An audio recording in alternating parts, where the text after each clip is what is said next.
Welcome to the first episode of the Internet Guru.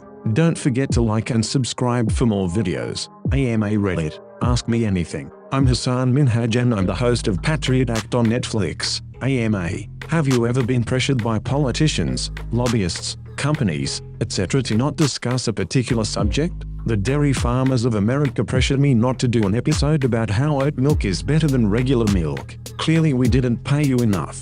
How do you choose what goes into choosing a topic, and about how long do you research each one before writing the episode? What kind of things do you look at in determining if it's a good subject to explore for an episode? Our staff pitches episodes and we approve them based on how many references to Jeffrey Epstein you could make in them. Depending on the episode, we research them for at least a month, but sometimes a lot longer. Our episode on Indian elections and the BJP was in the works for over 6 months while we worked on getting the right angle and the right information. And we choose episodes based on pitches we get from our news team and writers, and based on topics that I think are really crucial but haven't been covered deeply enough. Of all the topics you've covered, which one has shocked or angered you the most? Student loans. Realizing how loan services like Navient make it impossible for people to pay back their loans was crazy. There's one strategy Navient has where they convince people to go for something called loan forbearance, where you put off paying the loan but have to deal with huge interest rates later,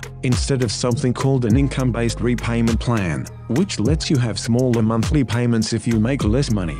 Basically, they actively convince people to make really bad financial decisions. It's horrible. When will we see more episodes? Will you be doing them without a live audience? Right now our live audience is just our showrunner Prashanth, who's quarantining with me. He does heckle me to keep me on my toes. So Prashanth is being held captive in quarantine with you so that the show can happen? Free Prashanth. I looked up Prashanth, and I don't believe you. Yep, that's him. No last name. Co-creator and showrunner of Patriot Act. Just throw him in a Patriot Act hoodie and make him 700% more tight. Is Jon Stewart as funny as I want him to be? Yes, especially when it comes to talking about lunch. I remember one time on the way to rehearsal he stopped to talk to one of our camera guys about the size, temperature, and texture of the perfect pastrami sandwich. I really think TDS should have been more food-oriented. He has so many strong opinions about food.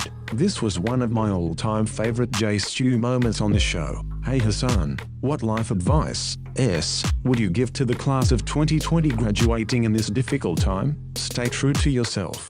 Don't let anybody talk you out of your dreams, and do not, under any circumstances, enter the illegal wildlife trade. If comedy entertainment industry hadn't worked out for you, what would have been your second career choice? Roller coaster designer. I would have been really good at that. Have never ridden a roller coaster but I'm passionate about the intersection of physics and design.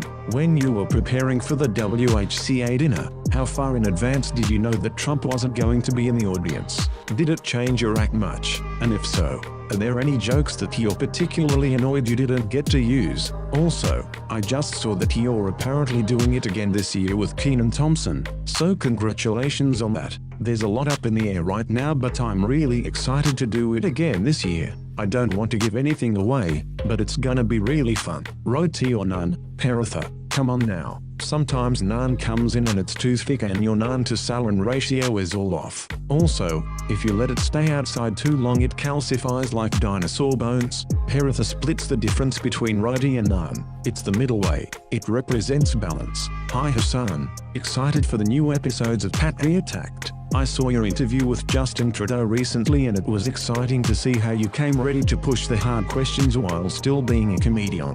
How did you prep for a, possibly, tough interview like that with a world leader? We did a lot of research and watched a lot of his old interviews, so we were pretty confident what his stance was on these topics, and how he would answer basic questions. But instead of trying to pitch him curveballs or change-ups like a normal interviewer, we threw a couple of fastballs at his head, metaphorically obviously. Hey Hasan, been a big fan of yours since your days at The Daily Show. Who was your favorite colleague to work with there and what kind of an influence did they have on how you present your stories on Patriot Act? Jordan Klepper was so nice to me when I first joined the show. He took me under his wings and showed me how to do field pieces. I owe a lot to him for two things in particular. He showed me how to be thorough when getting questions and comedic games ready for a shoot, and then to just have fun. If you watch him in the field, he's so good at improv, and it's really because he's being patient, listening, and having fun out there. What do you think of Marvin Bagley? How good do you think he'll be? Too early to tell with injuries.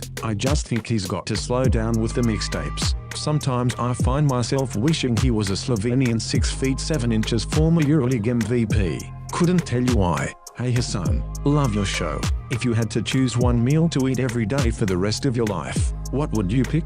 I'd probably just keep going with what I'm eating every day now. A can of beans, a spoonful of peanut butter, and Gatorade Frost. The perfect meal. As a son of immigrants, how would you fix legal immigration? Also, is there a topic that Netflix just said no? Open the borders. It's all fake. Government isn't real. The president is a hologram. Viva la resistance. Hey Hasan, since you were a big NBA fan, what did you think of The Last Dance? Loved it. Really exciting to relive the terror of the NBA, especially since there's no basketball now. There were a lot of details about the Bulls' run that I didn't know about. I think once coronavirus is over, we all need to give Scott Burrell a big hug. The last 3 minutes of episode 7 were incredible, and MJ bawling on the floor after winning on Father's Day. All iconic moments. What podcasts are you listening to these days? Anything good? Do you even have time for podcasts? I actually really love the Dissect podcast series. Season 1 on MBDTF got me hooked. The host Cole Cuttner is from Sacramento too, which is dope. Do you like or hate being compared to John Oliver? No. British people are disgusting. Sorry, my Indian is coming out. John is incredible. Being compared to him is an honor. Tedious family for life. Hi Hasan, if you could be green screened into any movie, what would it be? Hanging out with Will Smith in I'm Legend. It's such a great TNT movie. Hello Hasan, I wanted to ask you about the impact of your show. Obviously your show has had impact as evidenced by your testifying to Congress, and I wonder what are your thoughts and feelings about the influence of your show and what you hope to achieve in terms of informing others and policy change. And what's your advice on someone who wants to have a similar role in informing others about issues that are often obscure and hidden? You never know what type of impact your material or jokes can have. But I've never tried to guess or call it and say this episode is going to change this one piece of legislation. Watch, that would be insane. We just tried to do the best possible work we can and see what happens. How did you come up with the name Patriot Act? Me and Donald Rumsfeld agreed it had a nice ring to it. What's your favorite kind of soup? Whatever kind is given to me as a Costco sample. I remember during the fall of 2005 they had an amazing tomato bisque and grilled cheese set up that my dad and I went to town on. If you had to fight off 100 tiny masturbating monkeys or one giant masturbating monkey, which would you choose and why? 100 tiny masturbating monkeys. No question. Just need a leaf blower. When's the last time you coughed up a tonsil stone and smelled it? Real talk, if you floss and use mouthwash you won't have to deal with these things.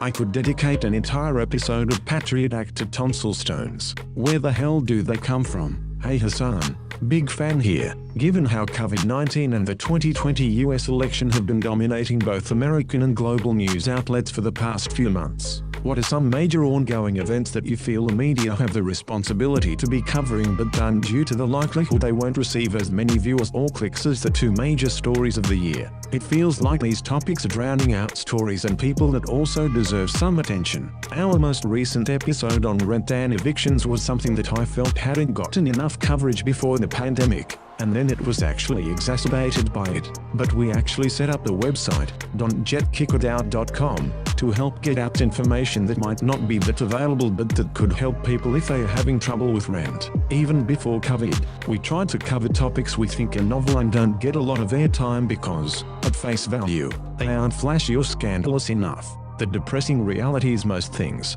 if you dig deep enough, have some sordid and clandestine details going on under the surface. One episode I'm really proud of is the episode we did about cruises. Might have seemed like an odd subject for an episode at the time, but in light of Corona it's become a big hotbed of discussion. Thank you for watching. Remember to like and subscribe. Also comment topics you'd like for us to cover. Remember, if it's on the internet, it's true.